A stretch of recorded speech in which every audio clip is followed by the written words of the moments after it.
నమస్కారం. ఎందుకు వచ్చారు?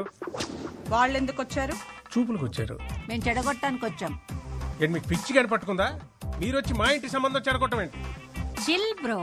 ఇప్పటి వరకు పెళ్లి చూపులు లవర్ చెడగొట్టడం చూశారు, వాడి ఫ్రెండ్ చెడగొట్టడం చూశారు. కానీ ఫర్ ద ఫస్ట్ టైం ఒక అత్తగారు చెడగొట్టడం చూడబోతున్నారు. చూస్తారేంట్రా? వీళ్ళ మెళ్ళ పట్టుకొని బయటికి తోసేయండి. Don't take stress bro. చేతికి గాజులు వేసుకొచ్చాం, కాళ్ళకి పసుపు రాసుకొచ్చాం, కాంచీపురం చీర కట్టుకొచ్చాం. వీళ్ళేం పీకుతారనుకుంటున్నావేమో. కత్తులకి కొబ్బరి నూనె కూడా రాసుకొచ్చాం, బయట బండ్లో ఉన్నాయి. యు నో సంథింగ్ బ్రో, ఆడపిల్ల అడుగు పెట్టే చోటు మొగుడు కంటే అత్త ఆడపడిచే ఇంపార్టెంట్. రేపు ఆకృతి మీ ఇంటి కోడలుగా వచ్చాక పొద్దున్నే మీరు లేస్తారా, తను లేవాలా? తనే. కాఫీ మీరు పెడతారా, తను పెట్టాలా? తనే. డిషం ఏదైనా గొడవ జరిగితే సారీ మీరు చెప్తారా, తను చెప్పాలా? ఆబ్వియస్లీ తనే. Note this point your honour. వీళ్ళ కొంపకు కావాల్సింది కోడలు కాదు, పని మనిషి. అదే మా ఇంటికొస్తే పొద్దున్నే నేనే లేస్తాను, కాఫీ నేనే పెడతాను, ఆ అమ్మాయికి సారీ నేనే చెప్తాను. పాప జస్ట్ కాపురం చేస్తే చాలు. నాన్నగారండి. ఉండమ్మా. ఇంటికి పిలిచి ఏంటంటే వాళ్ళు బయట దోసేస్తారా, మమ్మల్ని వెళ్ళిపోమంటారా? ఏట్రా అలా గౌడు గేదెల్లా నించొని చూస్తారు? ఈ ఇళ్ళు వీళ్ళ పెచ్చలాజిక్లు కోటప్పకుండా అసలు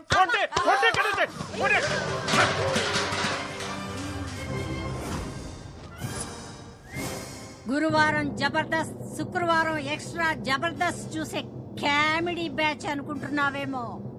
అప్పుడప్పుడు టీవీ 9 లో నేరాలు ఘోరాలు కూడా చూస్తాం. You know what I mean to say. పూతరేకులు తింటూ మొగల్ రేకులు చూసే బ్యాచ్ మీరేం చేస్తారే? ఏయ్, పూతరేకులు గీతరేకులు అన్నావంటే ఇంటి పైన ఎనప రేకులు ఎగిరిపోతాయి, జాగ్రత్త. నువ్వు 100 సంబంధాలు తెచ్చినా ఇలాగే చెడగొట్టి దొబ్బుతాం. నీ ఇంటికి ఎవడొచ్చినా వాడికి పెట్రోల్ బొక్క, టైం బొక్క. పక్కూరోడొచ్చినా, సిటీ వాడొచ్చినా, అబ్రాడ్ వచ్చినా ఇద్దే రిపీట్ అవుద్ది. గుర్తు పెట్టుకో, ఇద్దే రిపీట్ అవుద్ది. Let's go girls. మమ్మల్ని వదిలేండి బాబు. మీకు మీ సిటీ ఛానల్ సంబంధానికి నమస్కారం. ఏ పదండి. కాదండి. నాన్నగారు, అంటే ఈ పెళ్ళి ఆగిపోయినట్టేనా నాన్నగారు? మీరేం చేయలేరా నాన్నగారు? అంటే మన రైస్ మిల్ క్లోజ్ చేసిన వాడు, ఈ పెళ్ళి ఆపేసిన వాడు ఆ కార్తీగాడు. అతన్నే నేను పెళ్లి చేసుకోవాలా నాన్నగారు? అమ్మా అమ్మా, ఏం తెలియదు దీనికి. లోపలికి వెళ్ళమ్మా, తీసుకెళ్ళు. సత్తే బీపీ మిషన్ తీసుకురా నాన్న.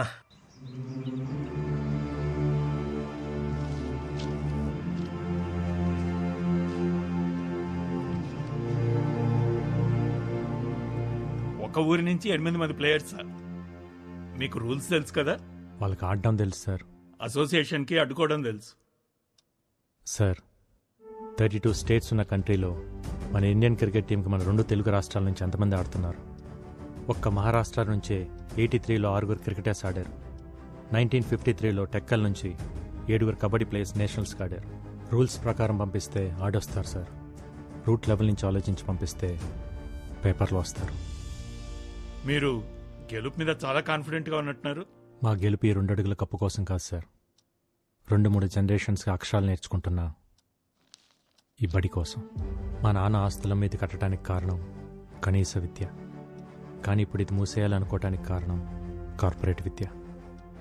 గవర్నమెంట్కి అప్లికేషన్స్ పెట్టి అలసిపోయాం సార్. అందుకే గేమ్ ద్వారా ట్రై చేస్తున్నాం. అక్షరం కోసం ఆట నిలబడింది. మీకోసం నేను నిలబడిపోతే ఎలా? బోర్డుని నేను కన్విన్స్ చేస్తాను, ఏర్పాట్లు చేసుకోండి. Thank you sir. Kurnool Sindhu, Vizag Aruna చాలా మంచి ప్లేయర్స్. వీళ్ళిద్దరూ టీంలో ఉంటే నాకు అసోసియేషన్తో చాలా తేలిక అవుతుంది. ఆంధ్ర టీంలో వాళ్ళు ఉంటారు సార్. అండ్ మన దగ్గర ఫండ్స్ ఇంతే ఉన్నాయి. పర్లేదు సార్, నేను చూసుకుంటాను. Will you? Yeah. Great. Good luck. Thank you sir. ఏంటి కోచ్ మీరు అనేది? అవునమ్మా, 2021 నేషనల్ కబడ్డీ కాంపిటీషన్స్కి మనం వెళ్తున్నాం. రేపటి నుంచి మన ప్రాక్టీస్ మార్నింగ్ 5 o'clock స్టార్ట్ చేయాలి. సరే